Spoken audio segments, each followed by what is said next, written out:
Dude, killing it, man. All right. Yeah, move that. And we should be live. If you manage it. Yeah, we're live. Oh, amazing. All right. Welcome back, everybody. It's been a bit. It's I been think 2 I months. say that every episode. Yeah. You know what? If anybody happens to be out there, we're just piloting today a new space, some new equipment. Classes start on Tuesday, so 4:35 Eastern Time, U.S. We will begin the Social 19 class again, but on Fridays we're gonna start a new podcast built out of 119. Yeah. Do you have a name for it? I don't. If you guys have recommendations, please let us know in the comments. It's hard because I keep thinking of things that are like, I don't know, cliche or not good names. Like Sociology Today. That's not a good podcast name. No, that's a terrible name. Like, no, you're fired. Yeah. Please let us know. All right, hang on 1 second. I got us fired up. Hey, so listen, hey, Anika is on, and I have to. I want to respond to some of the last 2 emails, and I will because I want to invite you back into class again this semester. So I will. It's been a crazy busy several weeks. So once again. We are just piloting today, just checking out some equipment. We're gonna, Mr. Rashidi from Kabul is going to call in and just talk to him a little bit about events in Afghanistan and just test that piece of the equipment, because on the podcast each Friday, we'd like to have guests come in, at least one guest per podcast. And what we're anticipating is that we'll take the time to talk about the 2 shows from the previous Tuesday and Thursday and what happened, and maybe give me an opportunity to say some things that I typically would not say in the classroom just because it's not the space, it's too big, but give me some room to elaborate more on some of the ideas, and then get some feedback, from people, either A, who are watching, or B, just who has something to say given the topic. So I'm looking forward to it. This was Jeff's idea. To run that Friday podcast. I don't know where we're going to do it. We might do it in here, but it's cool. It's been a big summer. Lots of things happening. Lots of things happening in the U.S. So Yeah, and we are in a new location this podcast episode. We're in Pond. Yeah, we are indeed. We'll probably be in Pond or in my office. Hey, so why don't we just get to it? Since we're just testing stuff, why don't we see if we can bring Mr. Rashidi in and maybe. Yeah. It looks like we're only in the right. Do you know right how channel. to switch this to mono? Yeah, hang on. Let me play with that. This is part of the exciting thing of watching us live, is the fact that you're going to see us working while the show's happening. No, that's just changing the gain. Yeah. I'm seeing. I don't know that we can run mono out of here. Might be on the camera itself.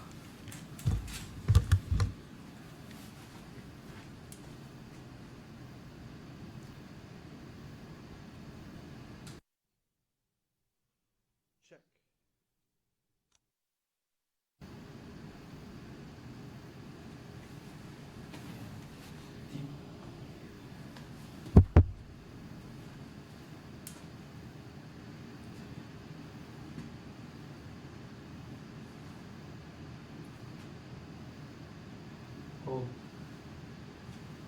Hold tight here while we really either test some of the equipment live, or else we just can't really get a sense of what's going on.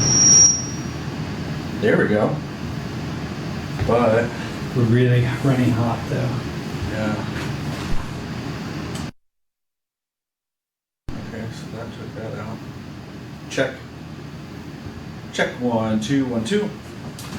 Check 1 2. Hey. How's that? Let me see. As of oh, that's good, but it's I've got left and right, but that doesn't mean that's how it's coming through on the podcast. it should be. And All right. screen. So let's change that. Check.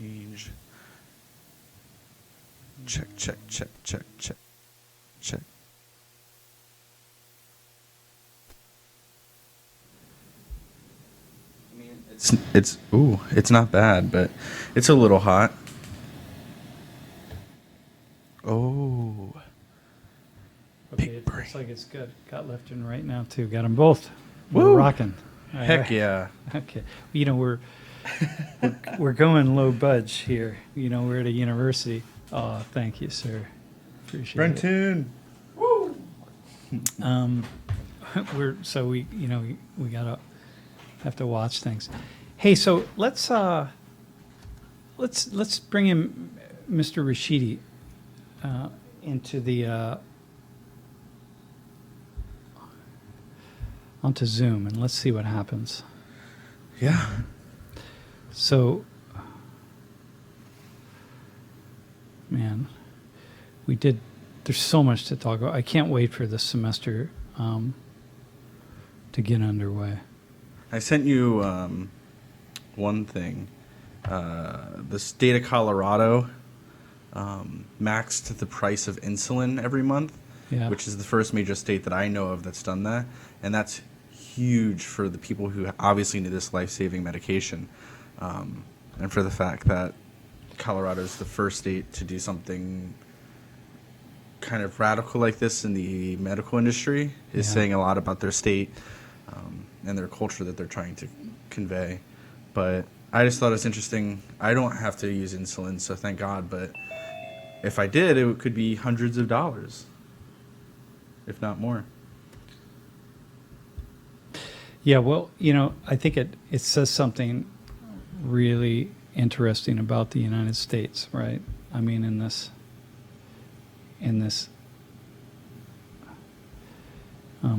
just incredibly complex system that we're in. You know, I like to say this. I probably say it all the time, and sometimes I suppose I'd like to be a little bit more critical, but we are just such an immensely complex country.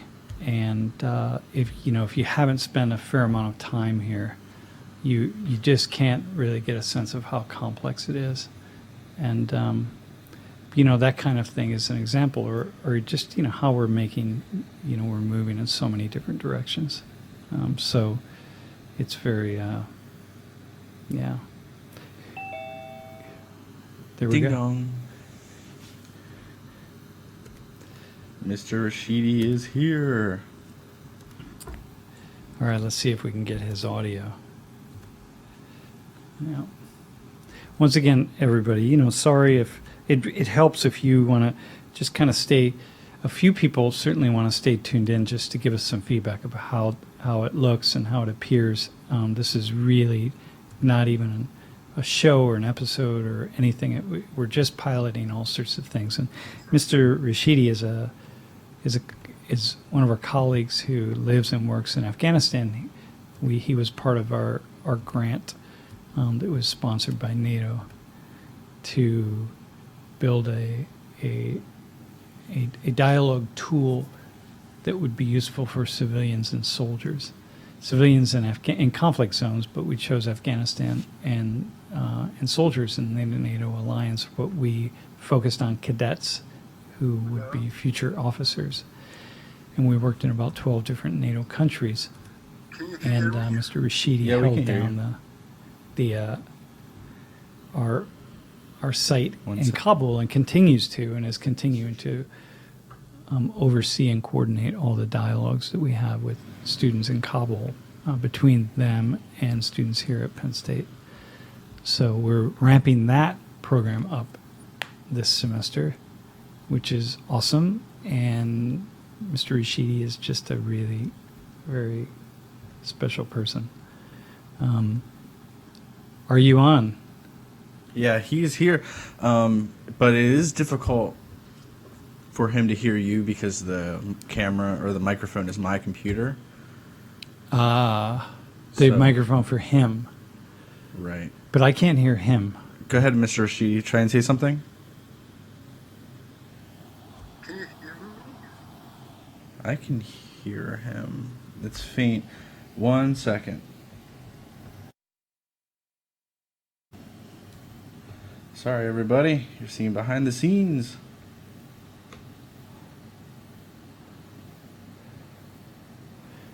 We'll have to. All right, Mr. Rashidi, go ahead and try again.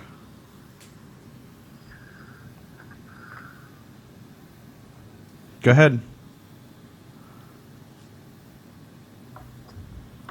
Can you hear me? Can you hear him? No, I still can't hear him. Really? I think we're going to have to use that snowball mic or something for your computer to set it out in the middle of the table or something. You hear that? You didn't hear the... Oh, it's coming out of here, that's why. It's coming out of here. He is. Yeah. Is there a second microphone that jack? Is he coming out on the stream? Yeah. It is faint, though.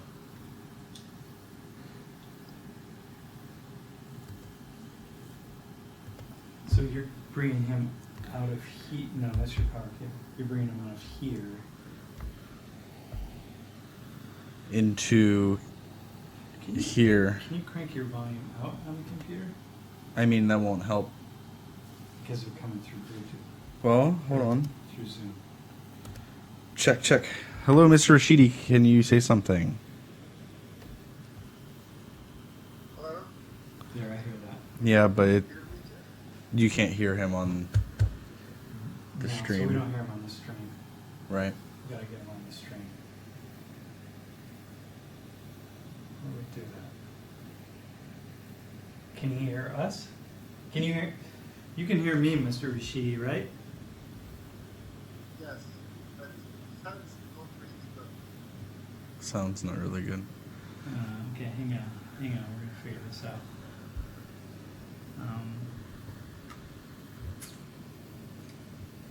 Can you go into your back channel, your microphone, go into your settings, and crank your mic up? I mean, my mic is not gonna... Not the output, the actual settings.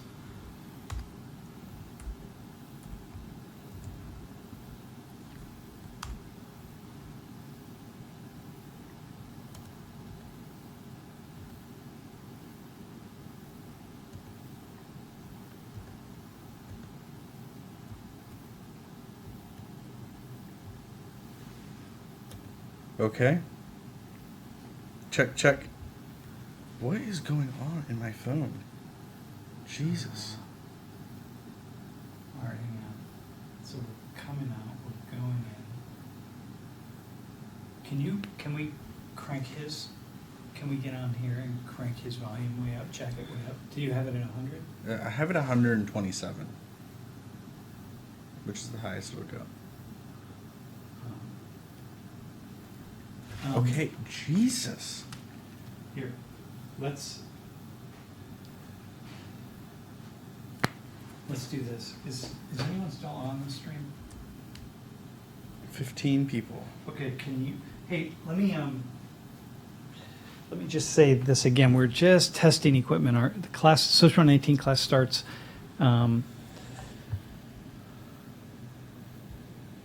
so this Keenan Hall says that I know, I see. yeah, we're peaking. All right, thanks, man. We'll work on, we're definitely in the red on that.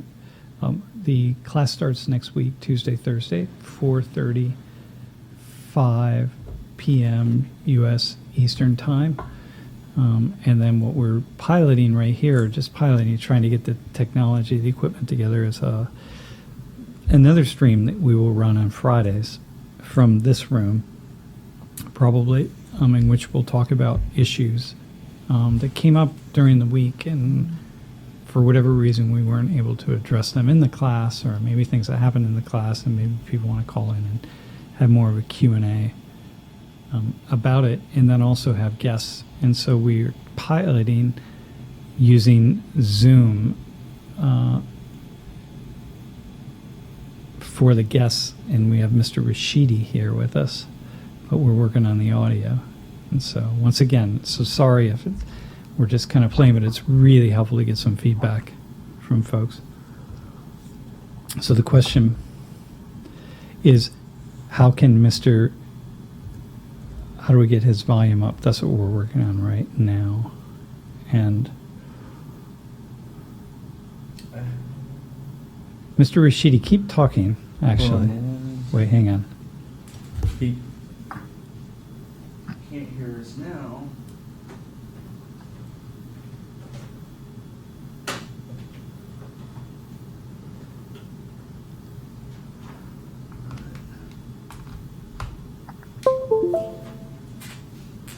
Hang on, we might have some kind of a solution for one issue anyway.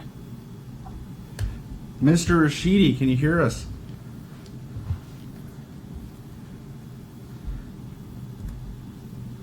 Oh, 1 second. Okay. The problem is I can still hear him, but you won't be able to because it's coming out of here. Take these off. Well, that's not going to help because then we're going to be taking out of the headphones, which means it won't go through the stream. Okay. So how do we get him on the stream is the question. So right now we're Using that mic connected for this him. mic? For him. So Mr. Rashidi, you can hear me probably pretty well at this point.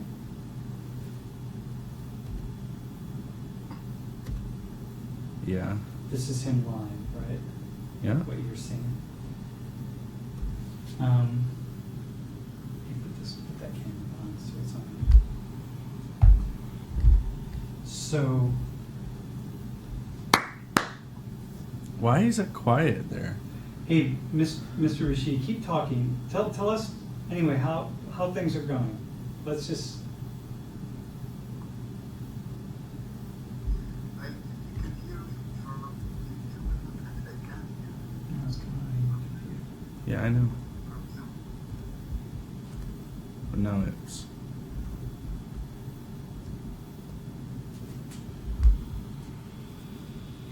Keep going, Mr. Rashidi.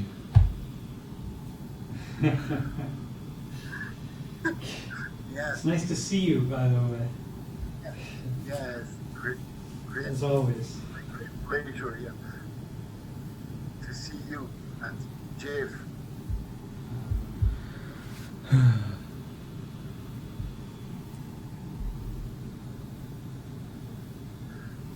Can you hear me? I can hear you.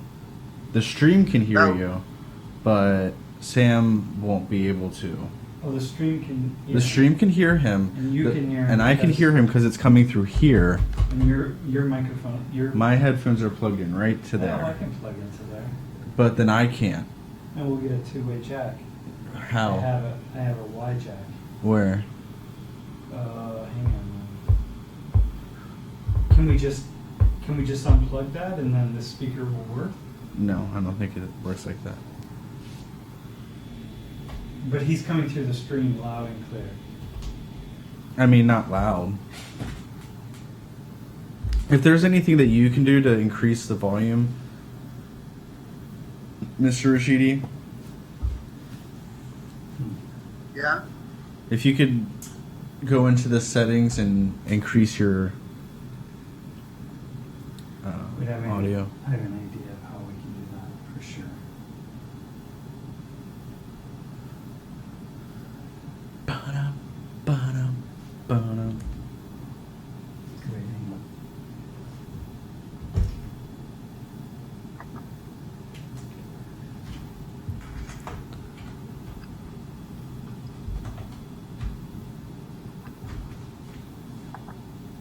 Can you hear me? I hear you. Mr. Rashidi, you want to say something? I don't hear. He's not saying anything. You hear me? Oh, I got him. Cool. Okay, we're golden. Okay, let's keep playing. We're gonna nail this. We're gonna have a Memphis. podcast by the end of this podcast. Okay, so he hears me through that microphone. Yep. Through the room. All right, got it. The overhead. Hey, Mr. Rashidi, it would probably be good for me to not talk directly into this because I'm going to speak a little more loudly. Can you hear me well? Speak right into it. I'll just turn you down. Mr. Rashidi, can you hear me? Yes, I can hear you. Awesome, I can hear you. And you must be loud enough on the podcast. Hey, can someone on the podcast just say, or anyone who's listening, say how well they hear Mr. Rashidi calling in from Afghanistan? The reason we're using Zoom, can you put him on the screen? Yep. The reason, by the way, to Matt, the reason we're using Zoom is because we also want to use video. So we think we've got this worked out. It's so complicated. Well, you know, it's complicated when you don't have Thousands of dollars. So if someone could, so Mr. Rashidi, Yeah. tell us how are things going. Tell us your assessment, if you could, of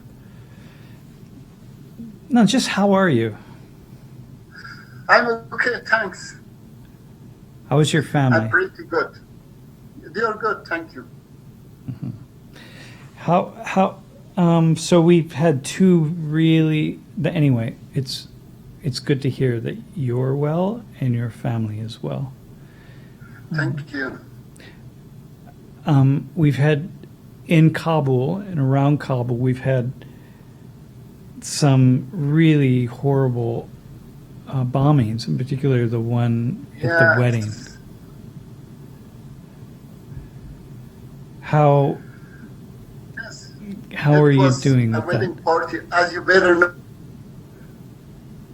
know than me. Maybe you said it in the news, or you heard from some news that there were a party in Kabul in a wedding hall, and the suicide bomber go into and explode himself and murdered about 83, I think, and more than 183 were injured or wounded. And it's Nowadays, the situation is not really good. Every time you pretend that, well, an explosion will happen in every part of city. It's a very bad situation. But the people of Afghanistan are accustomed to that situation. After explosion, when you go to that place, there isn't any fearness of that situation. The life is going on, and no one is afraid of that situation. I think I can say we are accustomed to this situation. mm-hmm. How I know that when you and I have spoken, I mean, many times you have said that you don't fear, you don't think about it. No, all the people, not just me, Sam. It is all the people of Afghanistan. When if it happens in one another country, you will see the city empty of people. But in Afghanistan, after maybe 1 hour and 2 hours, you think that there isn't happen anything. So life just goes back? You mean people just continue on with their lives? Yes, they're continuing their life. Maybe if it happened in another country, no one dared to go to university, to school, or to their jobs. But life is going on. Many people going to universities.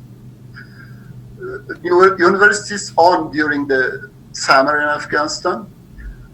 The people going to university, all the people know one is afraid of this situation. I think we must be like this. We don't have any other choice to have. We don't have any other choice. Just we must keep going on. Yes. I'm wondering about the trauma that so many people must be experiencing, and how you are, just how you live with so much trauma, inside of your bodies. It's difficult, Sam. Really, it's difficult, but we don't have another choice. We must accustom to this situation and keep going on. Keep going. Mm-hmm. Yeah, I hear you. I understand. I hear that. It's very. Yeah, it's a very bad situation. It's difficult, but we don't have another choice. Yeah, I hear you. Yep. I think however, it seems as though the way I was reading communiques and listening to people in Afghanistan talk, different interviews, and it seems like the wedding bombing was a turning point, though. It was Yes. just so horrible. Yes, this was really bad. I cried when the bride and groom were in an interview with TV. I cried when they talking about the situation. I cried on that time. Maybe lots of people who watched the stream, they cried. Mm-hmm. It was very bad situation. They went to have fun. They went to have a good party, but it became a very bad. What can I say? It's good that you cried. I have to say, just as knowing that it's important for your own the healing of your own spirit, that you have tears. Yes. Because it's so sad. Yes, it's really good. Sometimes for some reasons I'm going to the stadium, watching soccer games, and I shout aloud in the stadium.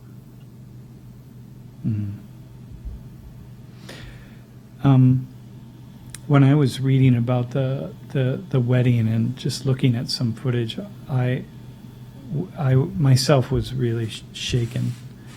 There are just some stories that really just stop me.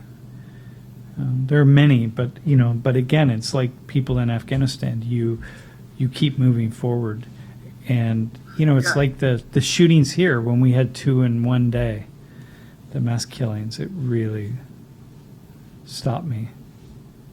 Really sorry for that, Sam. Yeah, we're in a similar position. Yeah, when a person is hang on. in any place of the world, it makes me sad. Yeah. I just said we're in a similar position. I don't mean, I understand that we're in very different positions, but in that way, both of us touching something that's really tragic. How are people thinking about the peace process and the meetings? Just your own assessment of the meetings between the U.S. and the Taliban in Doha. I don't represent any other people, just my thinking and my thoughts is now the negotiations going on with the United States and Taliban. and our government is not in the dialogue or in the peace talking. Just it's going, but it's the ninth term of this dialogue start just maybe an hour ago. But there isn't much in the news, just three things or four things. Withdrawal of United States troops, ceasefire, and guarantee, Taliban must guarantee to not be Afghanistan not be a safe shelter for terrorist groups or extremist groups. Just three or four things that they put on the news. But it is about a round of negotiation. There isn't any good news for us to be optimist for that. Maybe after people are all optimist for future and they wait for next day, it's going to be better. And I strongly hope and believe we will get out of this situation. But this negotiation until now is not good for us. Just talking with the Taliban and withdrawal of U.S. troops and also ceasefire and maybe something like this. Mm-hmm. But some experience a lot of this kind of agreements, but they didn't work in Afghanistan. So but the bombing at the wedding was not the Taliban, right? They didn't. It was ISIS. Yeah. So. But it is not important who is that. The thoughts and thinking about people are thinking that we are going to kill Shia or Sunni or Pashtun or Tajik. They are the ethnics in Afghanistan, Shia, Pashtun and Tajik. It's not good. It's not good to have this idea. The idea is not good. I don't think who did this action. It was as the ISIS has announced that it was a Pakistani member of ISIS that did this because they were Shia. But in the party, most people was not Shia. That's the insanity, really. Yeah. Man. Yeah, that's the insanity. Really, we think that we don't even know who our enemies are, Yes, there isn't a line of war that we know. When we pass this line, we are going to war area. When we go to the site, we are safe. No place is safe.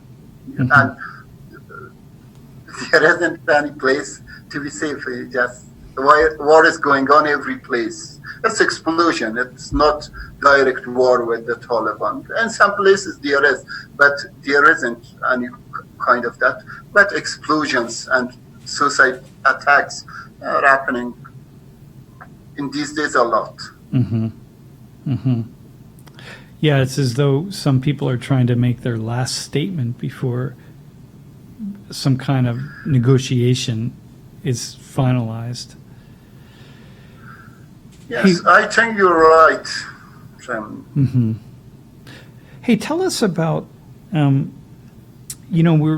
going to be starting dialogues in a couple of weeks with your students, with students in Kabul. And what is it that students in Kabul would like to talk about with American students? Like, why do they come to the dialogues, the conversations? And what I'm doing, why I'm doing the dialogues, it's pretty good to change our mind. Yeah, we talk with modern country people or students that it will affect on us to change our mind through our life. But my students are really eager. They often ask me when it will start.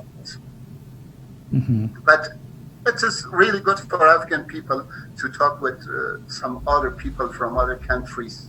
And they never, as Asif says always, I never been in a peace situation or in a peace area.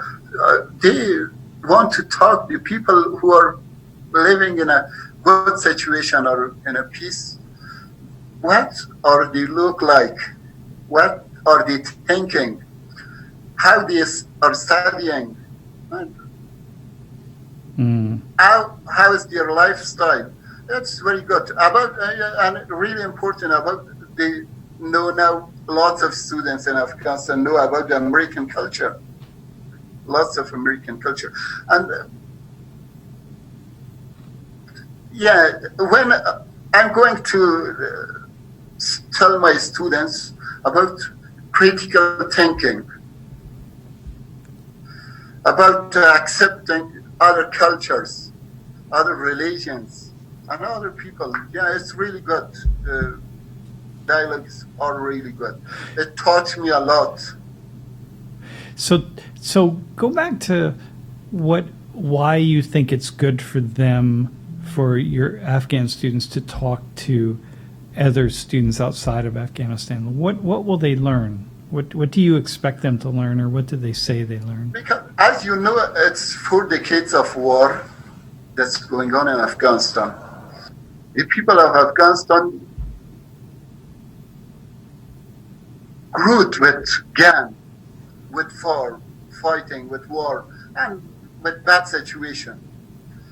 And they are accustomed to that situation. They think about the war and that situation. It's good to talk to people who are living in peace.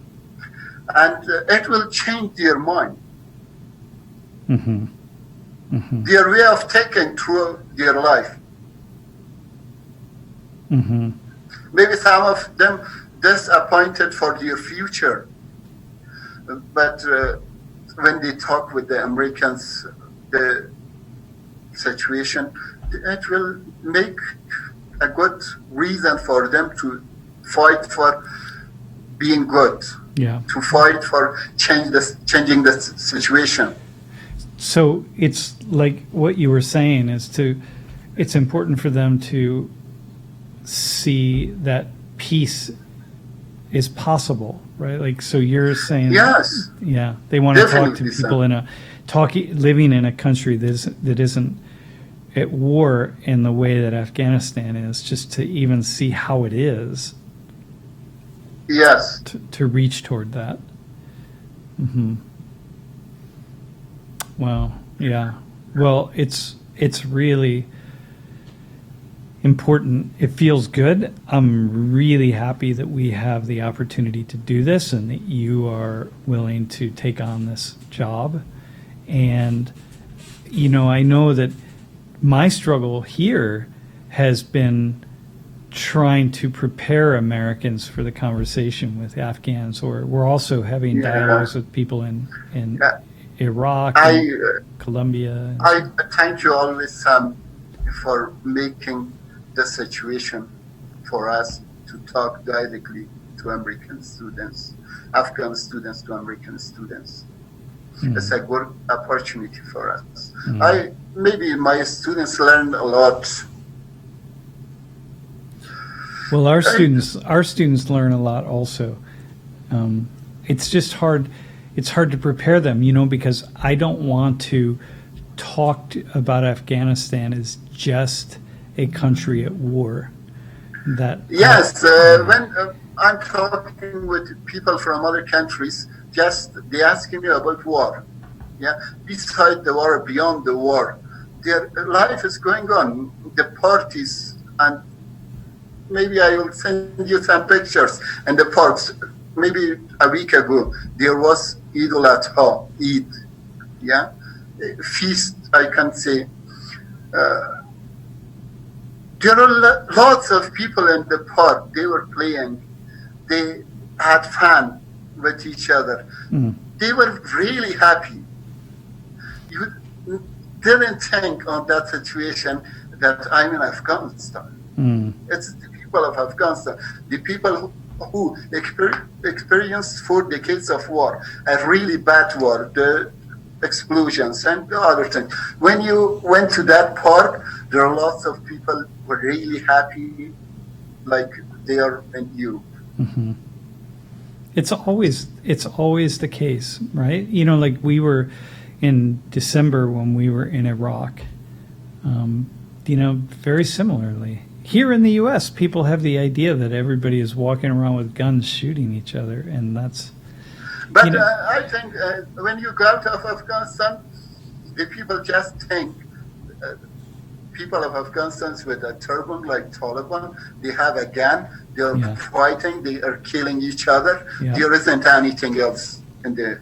Yeah, no, that is my experience with our Afghan team when we had our meetings in India. And of course, you know, with you and the team and Rafi, and you know, so I have my students read, and Anika has a question that we're going to respond to in a minute. But I'm having my students read things about Afghan coffee shops and, you know, traffic in Kabul and, you know, music and just things that just everyday things, so they get a taste of everyday life, and it's not just seeing the negative or the harsh or the poverty or, you know, it's good. Hey, so how is the situation in Kashmir? Is that affecting things in Afghanistan at all? They say that it affected India support Afghanistan government, and Pakistan support extremist groups in Kashmir. When Pakistan told that we are going to bring Taliban in peace table, India from the other side said, no, we are going to get Kashmir back. They are not free. They are part of India nowadays, and we must rule to that part of our country.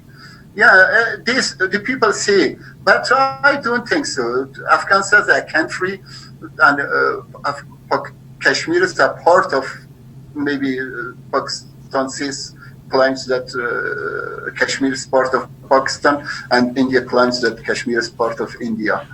But the lots of part of Kashmir is in India side, some part of them in Pakistan side, but all the extremist groups are supported by Pakistan. But it is an area between two countries. But Afghanistan is a country. But as Afghan people says, I don't know if we have 5,000 years of history. It's also, I don't think it's chance that India moves into Kashmir. Well, I find it interesting, let me just say, that India moves into Kashmir right at this very time when we're in the very end of the peace process that very much involves Pakistan. Lots of people in Kashmir are Muslim. Majority of them are Muslim.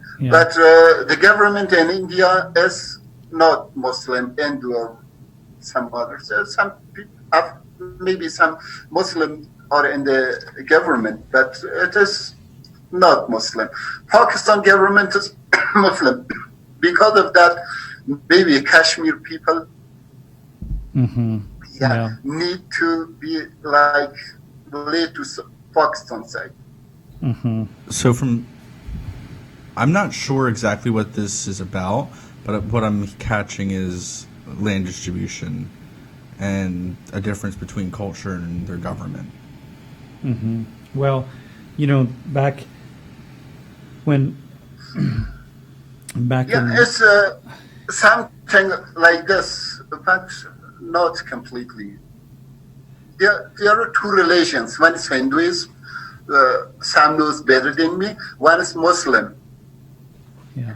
They were in a struggle or problem, conflict with each other in India for many years since India got independence and Pakistan divided from India, and us next time Bangladesh divided from Pakistan. It is a big problem between a struggle between Pakistan and India, that they're using Muslim and Hinduism to rule. Yeah. In the ruling group in Kashmir, Yes. the ruling In group Kashmir. are Hindu. Yes, yes. Yeah. So in a way, what you're saying, that land distribution is really a part of it, in the sense of, a disproportionate amount of resources are in the hands of a small number of people, and that tends to be the population that is Hindu, although not entirely, but mostly. It just creates, it's just a recipe for conflict. Yeah. Yes, yes. Yeah, Yeah, it I would told be. you I'm going to agree last- I'm going to agree with Mona on the stream that Kashmir just be an independent state. But I don't know what that would mean. But it's sad. Most of the wars India. in the world today are being fought over land. Sam, I say it, people say that Kashmir should be independent, but Kashmir is surrounded by Pakistan, India, and China. Yeah, They don't have any way to the sea or to other countries. yep, exactly. They would have many problems when they get independent. Yep, I agree. Yep, I agree. It's so complicated, but it's certainly. Yes. I think that what the conflict that we're seeing. People, we talk about the conflict in Afghanistan, and it's not possible to understand the conflict in Afghanistan without understanding both Pakistan and the conflict between India and Pakistan.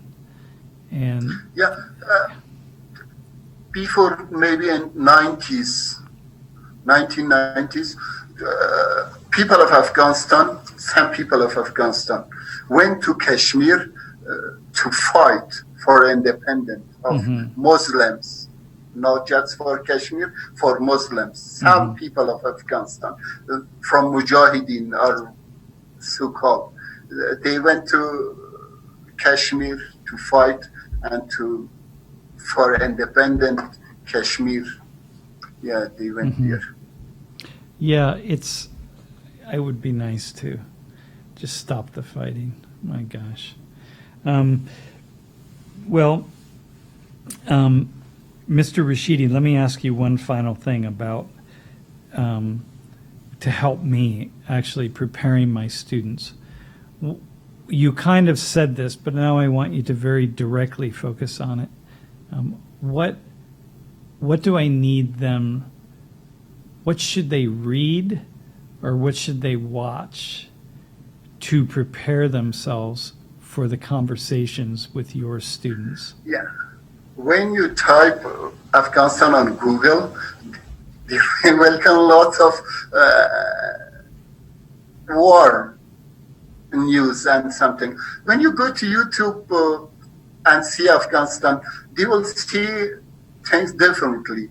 And also in Google, we have lots of things about Afghanistan beyond the war. They can watch, they can see, they can read. And also, I'm here, I can say something to you, what should they call about. And Hey, if you have any good videos on Afghanistan, on YouTube that you find, even if they don't have to be in English, if they are in Dari, let's say, but they have really good imagery, that would be good. So it would be good for people to watch a video in Dari. yes, I'll send you some videos. I will Okay. share some from YouTube. Yeah, that would be good. And Sometimes, also, I'm going to talk with some students okay. about the dialogue, and I'll send the video to you. Okay. Okay. Good. Yeah, that would be really good to have that. And we will have you visit class to also encourage people to just to how to think about things and get them excited for the dialogues. Yeah, it's good. Okay. Okay, Mr. Rashidi. Yeah, thank you, as always. Thank you too, Sam. It was my great pleasure to talk to you and with Jeff. Yeah, no, it's nice. It's always my pleasure to talk, and we will do it again as things get moving and have you come into class. One thing we want to do in class this year, we have said this, but we want to do it more, is have short visits by people for just the 10 minutes or so, just really quick visits. And I see Yes, that good. Nasima is on. She came into class last spring, I think, and Anika came into class. It's like really, it's important. I think it's really important for people to have the opportunity to hear from people in other parts of the world. Yeah, and if you're watching this and you're like, I would really like to jump into class because I'm from a place that isn't represented, send us an email, staff@social19.org. We'll go from there. Yeah, it's very good. Yeah. Yes, thank you, Sam. Okay, thank And you. bye. All right, say hi to everybody, and we'll be in touch. Yeah, bye. Okay, See you, Mr. Rashidi. see you later. See you. All right. Such a Upstanding dude. I call him Mr. Rashidi because Rafi does also. We both call him Mr. Rashidi because that's just somehow he projects that he should be Mr. Rashidi, and I never call him by any other name. And so on the stream, I could say what his first two names are, but I won't. He will just be Mr. Rashidi always. So. Yep.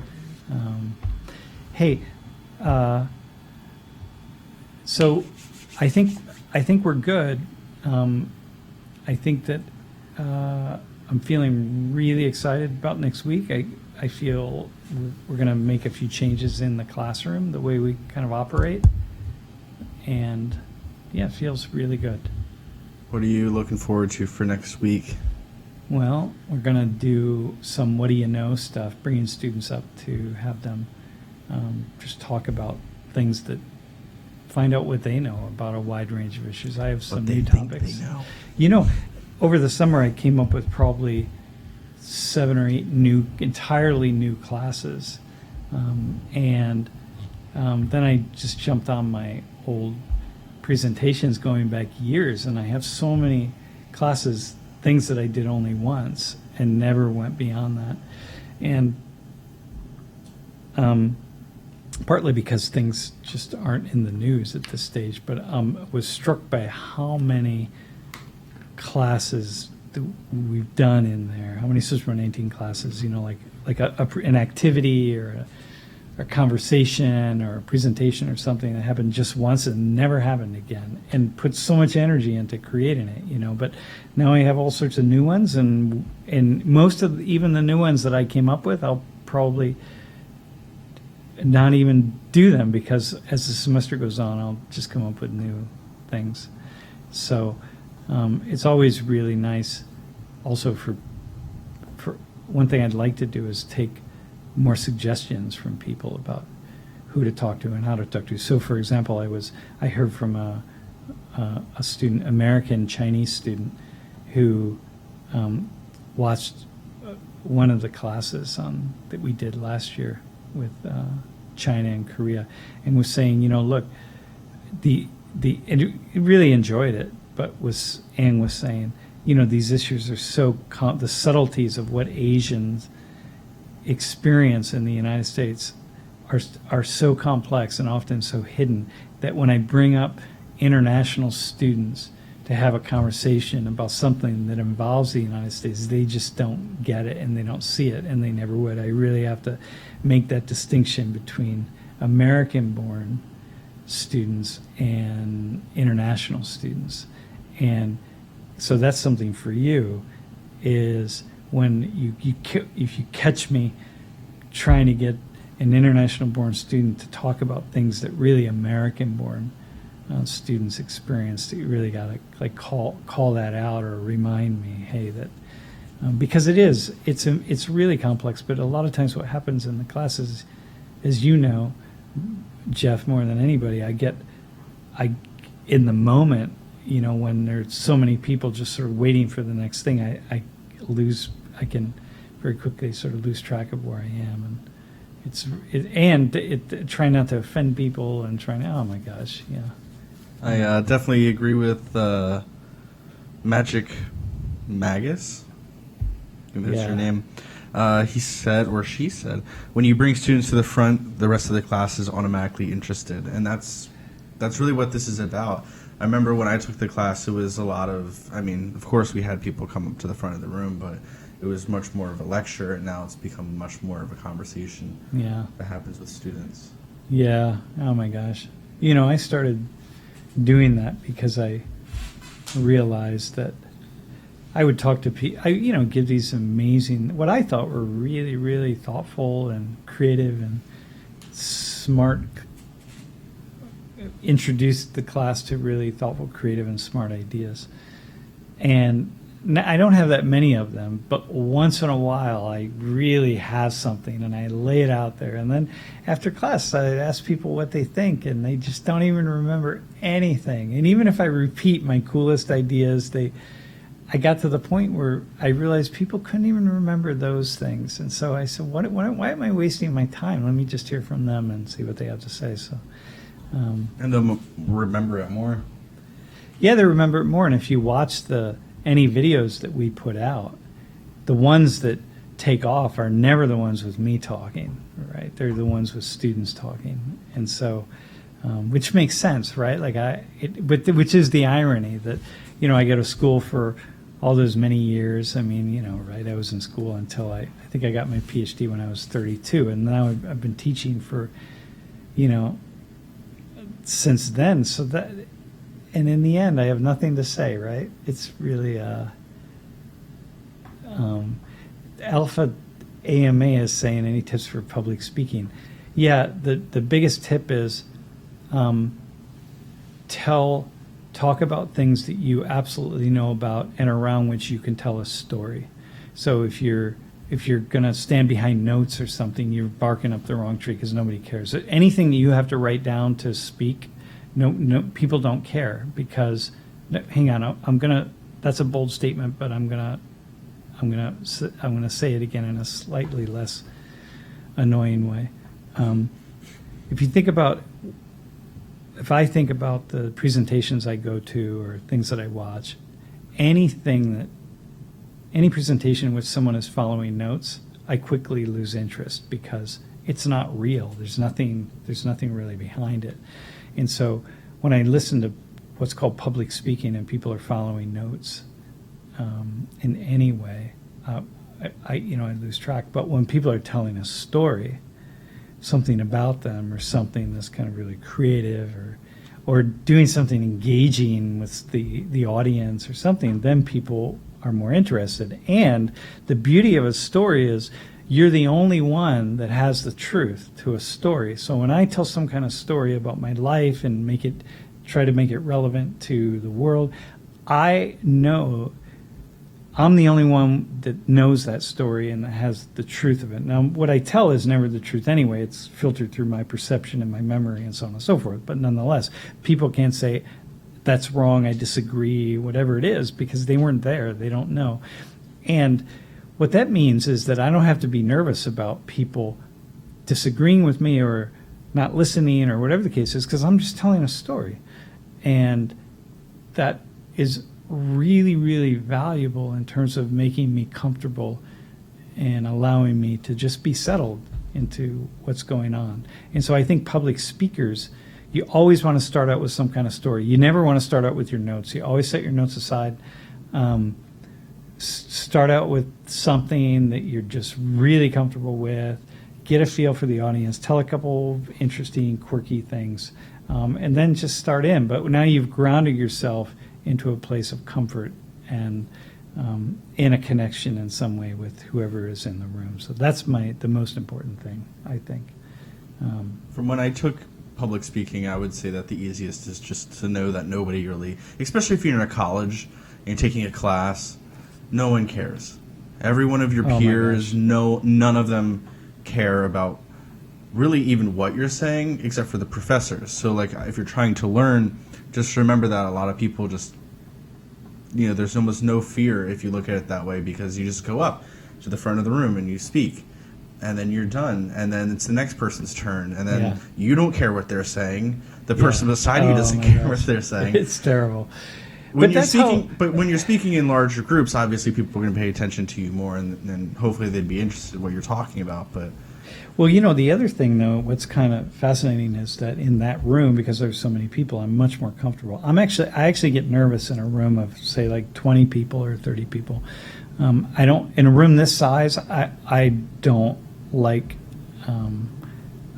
to talk. I'll walk into a small circle and my palms are sweating, right? But in my big classroom, I don't have any problems at all. And I think I think what goes on in a large room is you're not focusing on each person. So the little tiny quirks that anyone does, you don't notice, right? If someone's looking down, if someone seems like they're not paying attention, you never focus on those people. Focus on the people who are really focused on you. Because, for me, a lot of times I'm on my phone, but I'm really totally paying attention, or I look like I'm bored, but I'm actually deep in thought about something that somebody just said.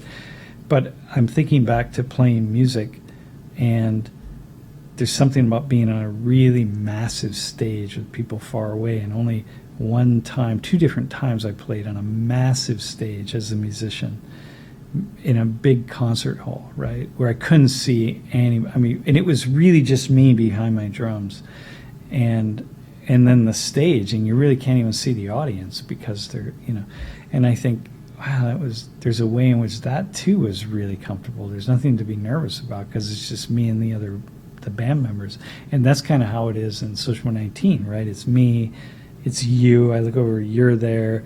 A few people are around, and then there's this big hall full of people, and I don't really get nervous. So. Yeah, I have a couple of people who'll be like, "Oh my God, I took Social 19 this past semester." I'm like, "Cool." Yeah. But literally, it's impossible to see you. Yeah. Yeah, and there's something I don't like about that. I used to enjoy the, meeting students and knowing them, and then seeing them on campus and talking, because I see them every day. I notice them, and so I miss that certainly. But it's good. That's how I got with the Social 19 TAs back when I was a TA. So Magus 14, and then Mona is also saying the thing about skin. Yeah, that particular class. Maybe I should start with that on Tuesday.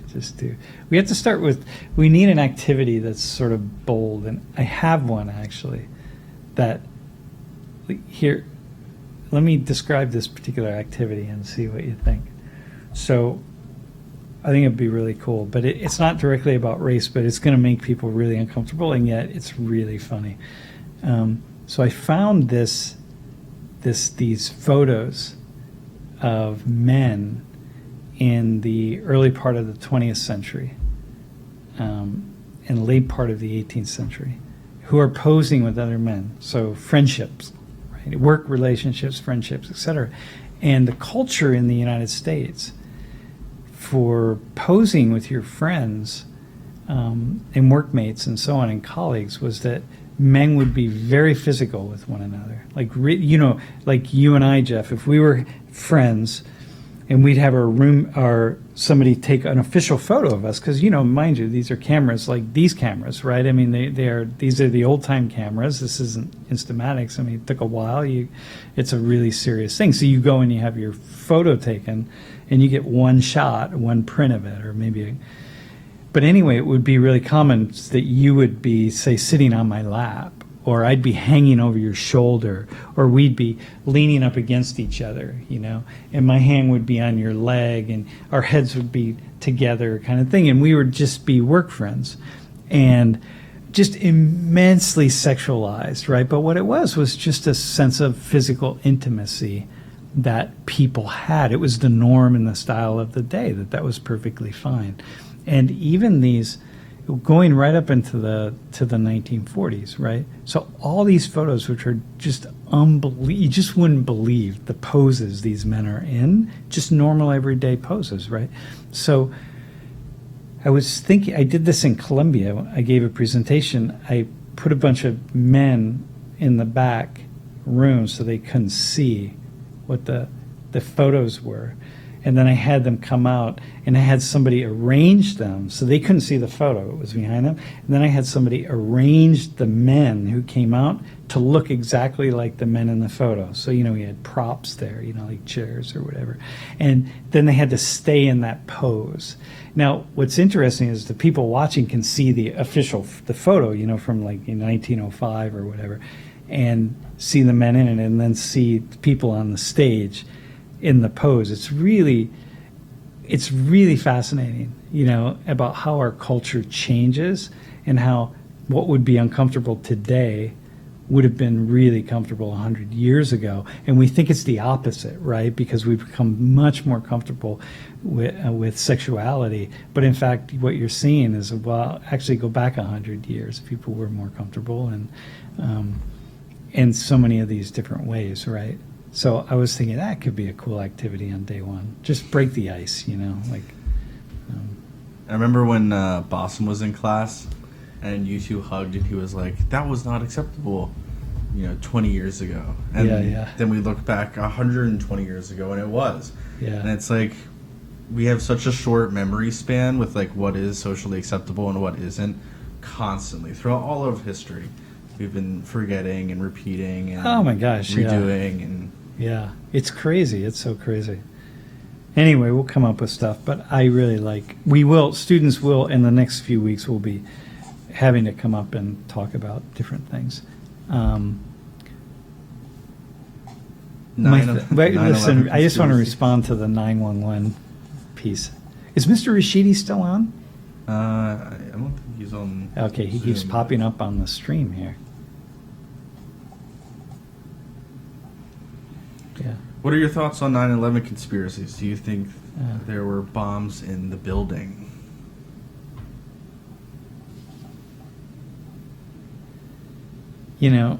It's funny. I was in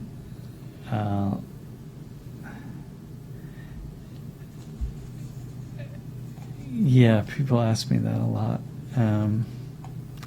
Well, one of the things that I have learned over the years is that the vast majority of conspiracies are driven by rumor and speculation.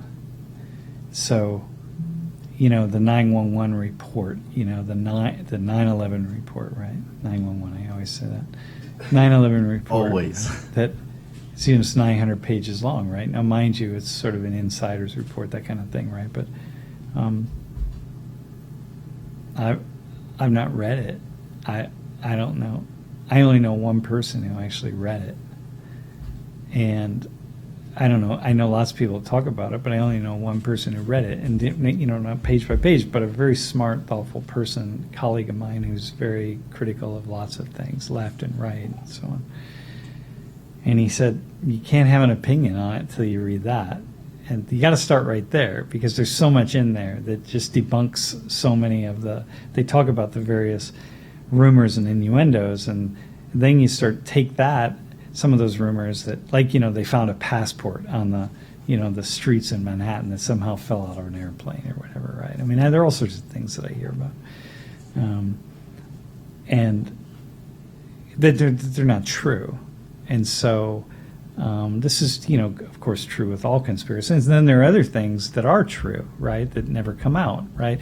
And, one of the things that I thought about, it's like I've thought about this, and I saw it on Reddit. someone said, one of the shower thoughts, the problem is, thing about serial killers is we don't know who the most successful serial killers are, because the successful ones never got caught. They killed a lot of people and have never been caught, and we'll never know where their victims are. We'll never know who they are, right? Throughout history, right? And I thought, wow, okay, so that's kind of like with conspiracies. The things that you talk about are generally not the things that you need to know about, right? There's something else. I remember talking to a CIA agent back in the day, and he said, if it's on the front page of the news anywhere, it's misinformation. If it somehow deals with intelligence, it's you can assume it's misinformation if it's on the front page. And you sort of want to get to the end of the article, the last 2 paragraphs. Maybe there's some piece of truth in there, but that he was really fascinating too, because that was his job, was to sort of put misinformation out. But he had retired, and he was, Anyway, the long story short is, I don't think what we think happened in 9/11, what we think happened and how we think it happened, I think is not the full truth. That's what I would say. I don't know what it is. There's something, but I would say that.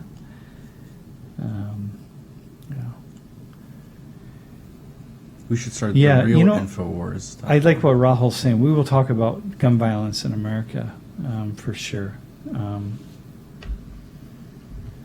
I did not watch that Central Park 5 Netflix show, but I know the story very, very well. I didn't watch that, but I've read extensively on it, and I want to have students read about that. It's just one of many. There's so many stories. My God, the justice system is. Okay, so listen. Why don't we cut out here, just because we are.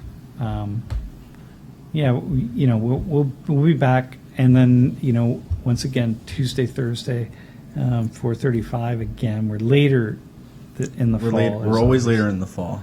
Yeah, it's unfortunate if you're over in Europe or Africa or the Middle East, but we will, and to watch live anyway. But then on Fridays we'll do the podcast earlier in the afternoon, like right now. So in the evenings, people can watch if they want, and it's good. This feels really good. So it sounds like anyone who is listening to Mr. Rashidi, it sounds like we got his audio down, right? Am I right on that? He was loud enough? Yep. Could you have made him louder if we needed to? I couldn't have. Maybe he could have through his Zoom settings, but that's as much as I was able to get out. But I mean, it was loud enough that I think he could get through. And then on our website, I'm going to have the audio version of these podcasts. And so we'll be able to hear him a little bit, because I'll be able to bump it up a little bit. Also, if you listen on the website, like the parts in which we're figuring out all the audio issues and doing things like that is going to get cut out. So it's really just down to the actual topics if you listen to it. Hey, listen, Mona just asked about Bassam. Thanks for asking, by the way. Bassam Raso, our friend, my good friend, our friend, friend of the world, was just notified today of his successful receipt of a visa. So he will, to come to the U.S., so he will be visiting us in mid-October. So he'll be here during peak pumpkin spice latte season. Yeah. Oh, yeah, exactly.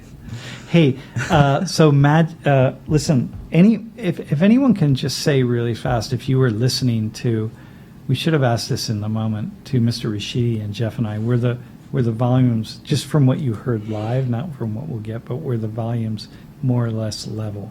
That's what we really want to know, from what you experienced live. But yep. I think the recording will capture some of that. But okay, anyway, if someone wants to just put that in the chat room, that would be awesome.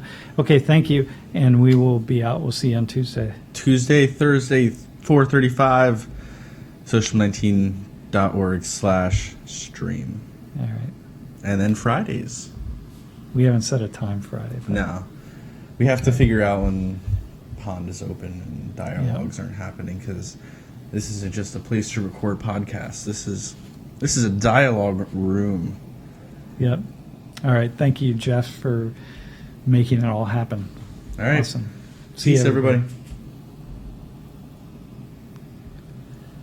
Hey, Magic